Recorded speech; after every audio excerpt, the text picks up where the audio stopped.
બોલો ભારત માતા કી.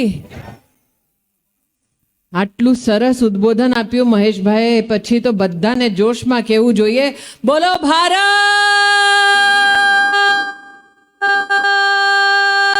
માતા કી. भारतीय जनता पार्टी के वरिष्ठ नेता, सांसद, पदाधिकारी, जनप्रतिनिधियों की ओर से आज इस तपतपाती धूप में यहां पधारी स्नेही बहनों को, सम्मानित भाइयों को मैं सर्वप्रथम प्रणाम करती हूं, आप सबका वंदन एवं अभिनंदन करती हूं. બધાને કદાચ લાગતું હશે કે કેમ બેન હિન્દીમાં બોલે છે. રાહુલને ગુજરાતી આવડતી નથી, એટલે ઠેઠ સૌરાષ્ટ્રથી રાહુલ સુધી આવાજ પહોંચે. આપ સૌની આજ્ઞા हो तो थोड़ी गुजराती અને थोड़ी हिंदी बोलूं, ચાલે? और आवाज सौराष्ट्र से उस खानदान तक पहुंचनी चाहिए जिन्होंने वर्षों वर्ष तक सौराष्ट्र और गुजरात के साथ अन्याय किया. अन्याय को ही आज परिभाषित करने में यहां आई हूं. वर्षों वर्ष सौराष्ट्र की मांग थी कि मां नर्मदा का आशीर्वाद हर घर हर गांव तक पहुंचे. वर्षों वर्ष तक सौराष्ट्र की, गुजरात की यह मांग थी कि मेहनत कर गुजराती दिन रात मेहनत करने के बाद अपना पेट काट कर जो टैक्स का पैसा भरते थे, वो टैक्स का पैसा गुजरात के खाते में भी आए ताकि गरीब जनता का उद्धार हो सके. वर्षों वर्ष सौराष्ट्र के नागरिक इस संकल्प के साथ कि भारत को सशक्त करने के लिए, चाहे हमारा वो खेडूत हो, चाहे हमारा वो व्यवसायी हो, चाहे साधारण नागरिक हो, नौजवान हो, बेटी हो, हमारी अपनी प्रतिभा के माध्यम से सौराष्ट्र में उद्योग को बढ़ावा देना चाहते हैं, लेकिन उसके लिए व्यवस्थाओं की दरकार है. ऐसे सौराष्ट्र में जब आज आपको संबोधित करती हूं तो कांग्रेस ने वर्षों वर्ष क्या अन्याय किया है जनता के साथ, आज वो आपको बतलाना चाहती हूं. મને ખાતરી છે કે કોંગ્રેસના નેતાઓને હું જે કહીશ એ ગમશે નહીં. 2 દિવસો પહેલા હું દક્ષિણ ગુજરાતમાં હતી, ત્યારે પણ જ્યારે હું વાસડા અને ચીખલી ગઈ ત્યારે લોકોએ મને કીધું, બેન તમને ખબર છે રાહુલ ગાંધીએ નવો બફાટ કર્યો છે. મેં એમને પૂછ્યું, શું થયું ભાઈ? કહેજા ગાંધી પરિવારનો યુવરાજ શ્રી असमમાં ગયા હતા. એમને કહ્યું કે ગુજરાત में लोग चाय पीते हैं. પીવે છે ભાઈ, હા. क्या જેટલા લોકો ગુજરાતમાં ચા પીવે છે, ગુજરાતની પ્રજાને જેટલા નાના નાના વ્યાપારીઓ, નાના નાના દુકાનના લોકો ચા આપે છે, આવા વ્યાપારીઓ અને આ નાના નાના આપણા દુકાનના જેટલા માલિકો છે, એના ખિસ્સામાંથી રાહુલ ગાંધીએ કહ્યું કે પૈસા કાઢી લેશે. જ્યારે મેં આ વાત સાંભળી ત્યારે મેં કીધું, સાચી વાત છે ભાઈ. जिसके दामाद ने गरीब किसान की जमीन लूट ली, वो गुजरातियों के खीसे में पैसा निकालकर लूटने की बात नहीं करेगा तो और कौन करेगा? હું એટલે આજે સૌરાષ્ટ્રની ધરતીથી રાહુલ ગાંધીને કહેવા ઈચ્છું છું કે આજમાવી લે ગુજરાતને, ચાણું ચાણ પાણીનું પાણી થઈ જશે, ખબર પડશે તને. પણ ગુજરાતને કઈ આપી ના શક્યા, ખિસ્સામાંથી પૈસા કાઢવાની વાત કરે છે. અરે જ્યાર સુધી નરેન્દ્રભાઈ મોદી જીવતા છે ત્યાર સુધી તું ગુજરાતનું બાલપન બાકો નહીં કરી શકે. જા. मैं अचंभित हूं कि गुजरात का अपमान, गुजरात का तिरस्कार कितना कर सकता है ये व्यक्ति. जिस प्रदेश में जाए गुजरात के खिलाफ जहर उगले, जिस प्रदेश में जाए गुजरातियों के खिलाफ उस प्रदेश की जनता को भड़काए. क्या ये लक्षण है ऐसे व्यक्ति को जो देश को जोड़कर रखना चाहता है? ये वो व्यक्ति है जो अपनी राजनीति को चमकाने के लिए देश के टुकड़े करना स्वीकार करता है। ये वो सज्जन है जिसने भारत की राजधानी में भारत के टुकड़े होने के नारे का समर्थन किया। ये वो व्यक्ति है जो स्थानिक स्वराज चूंटनी से गायब है।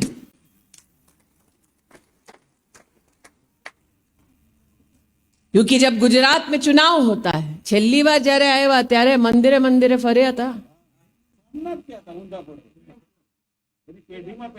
કોટની ઉપર પહેર્યું તું।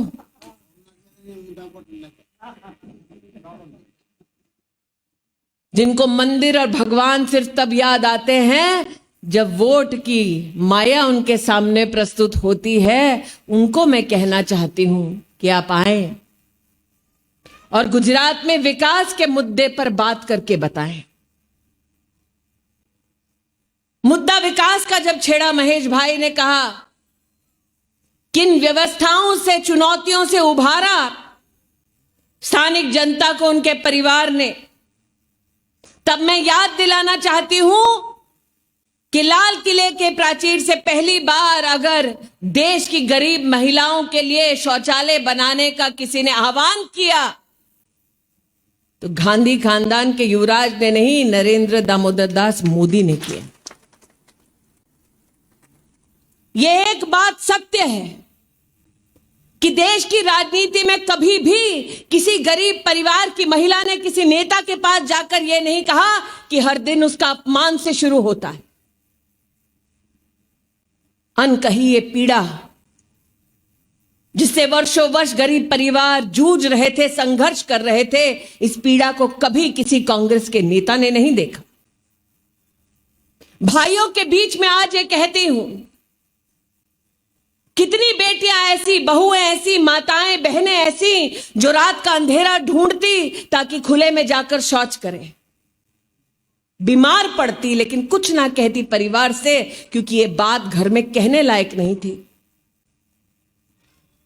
अगर गाड़ी की लाइट उन पर गिरती तो आंचल से अपने आप को ढांकती ताकि सरेआम इज्जत ना उछले। बेटियां घर लौटती आंख में आंसू लेकर, बहुएं सर झुकाकर घर लौटती क्योंकि बाहर किसी ने देख लिया होता। ऐसा नहीं है किसी भाई, किसी पति, किसी पिता को पीड़ा नहीं होती, लेकिन वो भी शर्मसार होते क्योंकि शौचालय बनाने के लिए जेब में पैसा नहीं होता। लेकिन पहली बार देश में एक ऐसे प्रधानमंत्री आए जिन्होंने कहा, आओ।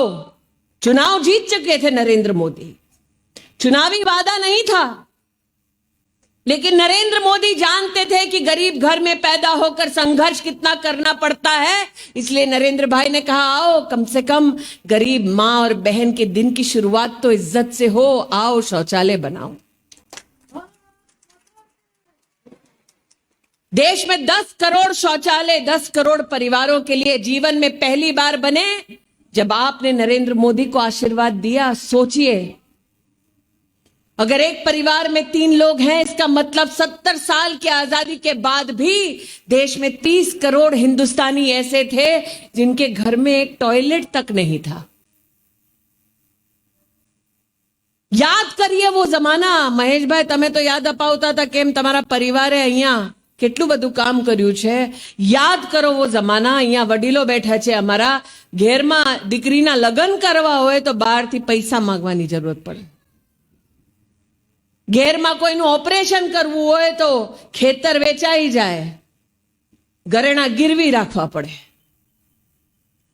ये वो नहीं समझेंगे कभी जो सोने का चम्मच मुंह में लेकर पैदा हुए।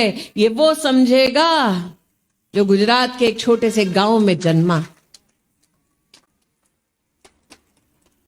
और इसीलिए नरेंद्र भाई ने जब अपनी सरकार की 2014 में शुरुआत की तो ना सिर्फ टॉयलेट बनाने की बात की, बल्कि कहा, आओ गरीब का एक बैंक का खाता तो खोलें। क्योंकि हिंदुस्तान ने कांग्रेस की एक ऐसी सरकार देखी जिसमें कांग्रेस का नेता सरेआम बोलने लगा कि हम दिल्ली से 1 रुपया भेजते हैं तो गांवों तक पहुंचते पहुंचते 10 पैसा हो जाता है। એટલે પહેલી વાર કોંગ્રેસના નેતાઓએ સ્વીકાર કર્યું કે 90% પૈસા અમે જ ખાઈ જઈએ છીએ। और जब आपने साल 2014 में नरेंद्र भाई को अपना आशीर्वाद दिया तो नरेंद्र भाई ने वचन दिया था कि दिल्ली की तिजोरी से पैसा निकलेगा तो सीधा गांव में किसी गरीब के बैंक के खाते में पहुंचेगा। उस वचन को निभाते हुए देश के 40 करोड़ गरीबों का जीवन में पहली बार बैंक का खाता खोला तो नरेंद्र भाई ने खोला। મને હજી યાદ છે કોંગ્રેસના નેતાઓ પદાધિકારી મજાક કરતા કે આ ગરીબનું ખાતું ખોલીને તમે શું કરી લેવાના। મને હજી યાદ છે કેટલા લોકો એવું કહેતા હતા કે ગરીબના ખિસ્સામાં પૈસા જ નથી મિનિમમ બેલેન્સ માટે ખાતું કઈ રીતે ખુલશે। નરેન્દ્રભાઈને કહા એમ પૈસા નથી કઈ વાંધો નથી તમે ઝીરો બેલેન્સ થી ખોલી કાઢો पैसा અમે આપીશું। गरीब के बीच में सरकार का इतना बड़ा काम 70 साल की आजादी में पहली बार आपके आशीर्वाद से किसी ने किया तो नरेंद्र भाई मोदी ने किया। और जब लोग पूछते हैं कि इस खाते को खोलकर क्या मिला तो आज मैं कहना चाहती हूं कि सौराष्ट्र की धरती से भारतीय जनता पार्टी के सांसदों ने जब कांग्रेस की केंद्र में सरकार थी तो बार बार गुहार लगाई कि हमारू कपास खरीदी लो भाई। एमएसपी के लिए बार बार नारायण भाई पण साक्षी छे બધા મળીને કોંગ્રેસની સરકાર પાસે જતા હતા કે અમારા ખેડૂતો માટે તમે સહાય આપો એમએસપી નું ઓપરેશન કરો અને કોંગ્રેસે ચોખ્ખી ના પાડી દીધી। 2013-14 માં 1 રૂપિયો ના આપ્યો કપાસના મારા ખેડૂતોએ। कांग्रेस पार्टीए सरकार में केंद्र में ना पाड़ी अने ज्यारथी नरेंद्रभाई आया छे त्यारथी लईने आज सुधी गुजरातना कपासना खेडूतोना सीधा बैंकना खातामां कपासना एमएसपी ऑपरेशन में 6000 करोड़ रुपया नरेंद्रभाई आप्या छे। एटले आवनारा समयमां क्यारे पण गुजरातनी चा पीवा राहुल गांधी आवे तो एमने जणावजो कि भाई अमे जारे तमारी सामे मांगणी करता था कि खेडूतने सहाय आपो कपासनी खरीदी करो तमे शुं काम नहोता करता। अने ज्यारे राहुल गांधी आवनारा समयमां सौराष्ट्र आए त्यारे एने एम्स नु कार्यक्रम जे थवानुं छे सौराष्ट्रमां एना दर्शन पण करावी आपजो नारायणभाई। 60 વર્ષથી વધારે કોંગ્રેસની કેન્દ્રમાં સરકાર હતી કેમ સૌરાષ્ટ્રને એમ્સ ના આપ્યું? અરે એમ્સ ત્યારે આપવામાં આવ્યું જ્યારે આપ સૌએ નરેન્દ્રભાઈને આશીર્વાદ આપ્યું અને ભાજપને વોટ આપ્યો। ગામે ગામથી લોક દિલ્હી એમ્સમાં જતા અને દિલ્હીમાં કોંગ્રેસના નેતાઓની વચ્ચે એમને હાથ જોડીને નિવેદન કરવું પડ્યું હતું કે સાહેબ થોડું દિલ્હીના એમ્સમાં દાખલ કરાવી આપો। તમે નરેન્દ્રભાઈને સહાય આપ્યું આશીર્વાદ આપ્યું એટલે એમ્સ દિલ્હીથી ચાલીને હવે સૌરાષ્ટ્ર આવવા માંડી છે। और पहली बार सौराष्ट्र में ना सिर्फ एम्स बल्कि अंतर्राष्ट्रीय हवाई अड्डा अगर किसी ने दिया तो उस नेता का नाम नरेंद्र दामोदर दास मोदी है। એટલે રાहुल गांधी गम्मे एम गाड़ो आपे पर प्रगति के पथ पर नरेंद्र भाई मोदी अडिग थे और आने वाले समय में भी अडिग रहेंगे। जब अन्याय और अपमान की बात करती हूं तो बड़ी जिम्मेदारी के साथ कहती हूं गुजरातियों ने जब टैक्स भरा और कहा कि आप भारत सरकार की ओर से टैक्स का डेवल्यूशन करें गुजरात में तो कांग्रेस की सरकार ने साल 2009 से लेकर 2014 तक 38,000 करोड़ रुपया ही दिया गुजरात को। कांग्रेस का षड्यंत्र यह था कि गुजरात तक पैसे पहुंचने मत दो विकास का काम अपने आप रुक जाएगा। पर कांग्रेस नरेंद्र भाई ने ओळखती नहोती। इन्होंने जो बाधाएं गुजरात के सामने प्रस्तुत की तब भी नरेंद्र मोदी ने विश्वविख्यात वाइब्रेंट गुजरात समिट गुजरात की धरती पर कर दिखाया। विश्व भर को गुजरात में निवेश करने के लिए बुलाया।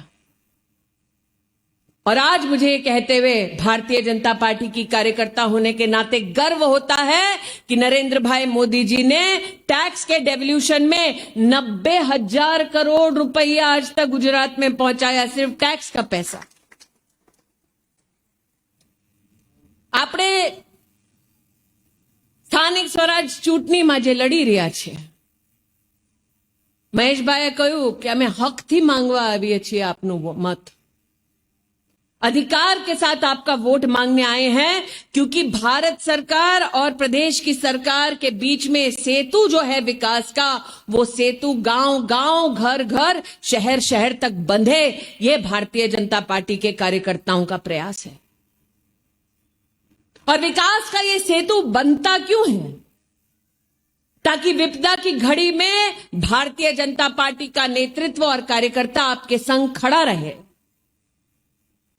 હું અહીંયા બધાને પૂછવા ઈચ્છું છું, કોરોનાની મહામારી જ્યારે આવી ત્યારે ગરીબ જનતાની વચ્ચે માસ્ક અને સેનિટાઈઝર લઈને ઘરે ઘરે ભાજપના કાર્યકર્તાઓ આયા, પહોંચ્યા ને? કોરોનાની મહામારીમાં નરેન્દ્રભાઈના આશીર્વાદથી દેશના 80 કરોડ નાગરિકોને 8 મહિના સુધી મુફતમાં રાશન આપવામાં આવ્યું। ગરીબોને તમારા આ મત ક્ષેત્રમાં રાશન 8 મહિના મળ્યું ને? હવે વિચાર કરો, નરેન્દ્રભાઈએ 80 કરોડ નાગરિકોને 8 મહિના સુધી રાશન આપ્યું। केंद्र में कांग्रेस की सरकार होत तो आवत पाको। मतलब जनता भी स्वीकार करती है कि भगवान न करे महामारी और विपदा की ऐसी घड़ी में केंद्र में कांग्रेस की सरकार होती तो गरीब तक राशन कभी नहीं पहुंचता। जनता भी स्वीकार करती है कि केंद्र में अगर कांग्रेस की सरकार होती तो कोविड की महामारी में गरीब बहनों को 22 करोड़ बैंक के खातों में 30,000 करोड़ रुपया कभी नहीं पहुंचता। जनता भी स्वीकार करती है। और जनता इस बात को क्यों स्वीकार करती है? क्योंकि गुजरात में कांग्रेस का रवैया देख चुकी है। अरे जब बाढ़ आई थी गांव में, तब ये भारतीय जनता पार्टी का ही कार्यकर्ता था जो बाढ़ के वक्त गरीब जनता को पानी से निकालकर सुरक्षित एक स्थान पर पहुंचा रहा था, कम्युनिटी किचन चला रहा था और कांग्रेस के धारासभ्य रिजॉर्ट में बैठकर मजा कर रहे थे। याद है? इसलिए आज जब महेश भाई ने कहा कि अधिकार से मांगने आए हैं, वो अधिकार इसलिए जताते हैं क्योंकि भारतीय जनता पार्टी ने आप सबकी सेवा अपना परिवार मांग कर की है। और परिवार में सहाय आशीर्वाद मांगना, इसमें कभी संकोच नहीं किया जाता। संकोच करते हैं वो जो पराये होते हैं, अपने कभी संकोच नहीं करते। इसलिए आज अपनों के बीच में आकर हमारे उम्मीदवारों के लिए आशीर्वाद मांगती हूं। તમારી વાત સાચી મહેશભાઈ, ગાંધી પરિવાર માનીને બેઠા હતા કે દેશમાં ગમે એમ વડાપ્રધાન હોય એનું એક જ કન્ડિશન હશે કે એને જન્મ લેવું પડશે ગાંધી ખાનદાનમાં। માનીને બેઠા હતા કે જો આ જે જન્મી છે મારી ડીંગલી, એના પછી એનો બાબો આવશે, એના પછી એની બેબી આવશે, આ જ બનશે દેશના વડાપ્રધાન। इसलिए वो विचलित हो गए जब देश की जनता ने खड़े होकर मांगा नरेंद्र मोदी जी का नेतृत्व और कहा कि हमारो वडो प्रधान बनवानी जे शक्यता छे, ताकत छे, जे प्रतिभा छे, ए मात्र नरेंद्र भाई मां छे। नरेंद्र भाई को वड़ा प्रधान के नाते देश की जनता ने चुना, लेकिन गुजरात के संस्कार का परिचय देते हुए उन्होंने अपने आप को देश का प्रधान सेवक घोषित किया।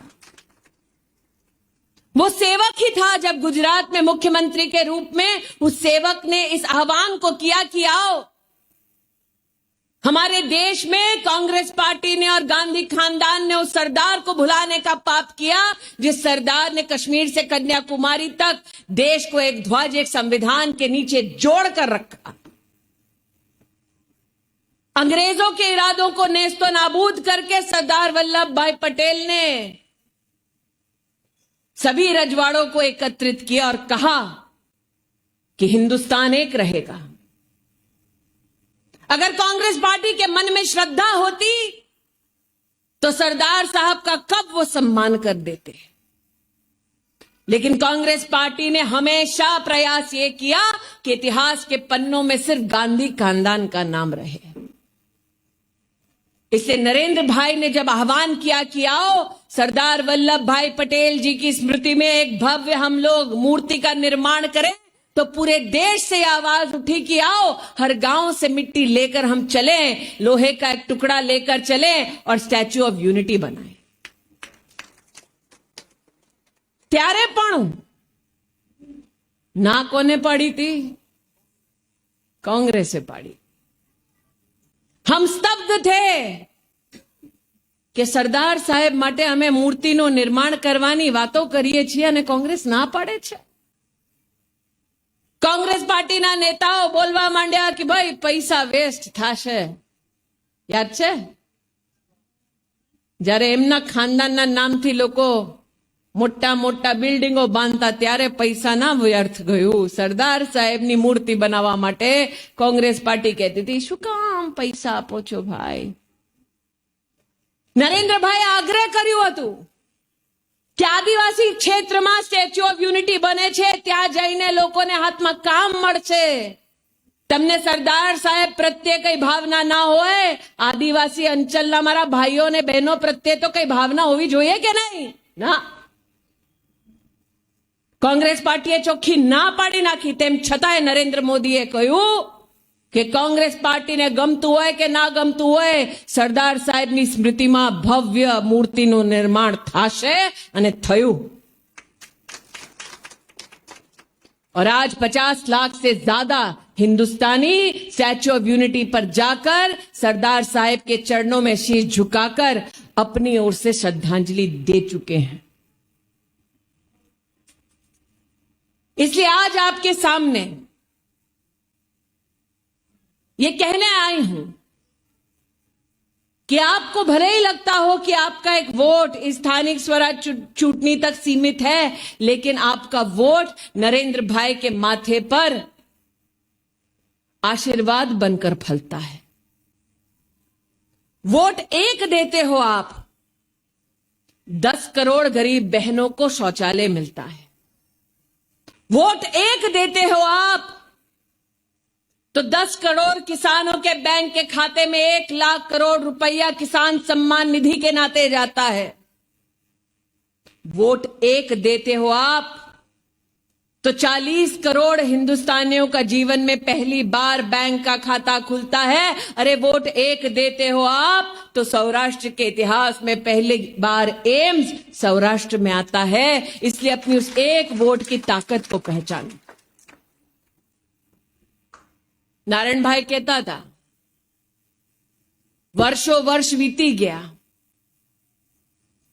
बे आवा मोटा वचनो हता जे वचनबद्ध कार्यकर्ताओं गामे गाम भरता અને જનતાને જાગૃત કરતા કરતા કહેતા કે એક દિવસ એવો આવશે કે આપના આશીર્વાદથી પૂર્ણ બહુમતની સરકાર ભાજપની આવશે કેન્દ્રમાં અને અમે આ બે વચનોની પૂર્તિ કરશું। બે વચનો કયા? ધારા 370। ઘણા લોકોને એવું હશે ગામડાના માણસ છીએ અમે લોકા, धारा 370 साथे हमने हूं काम।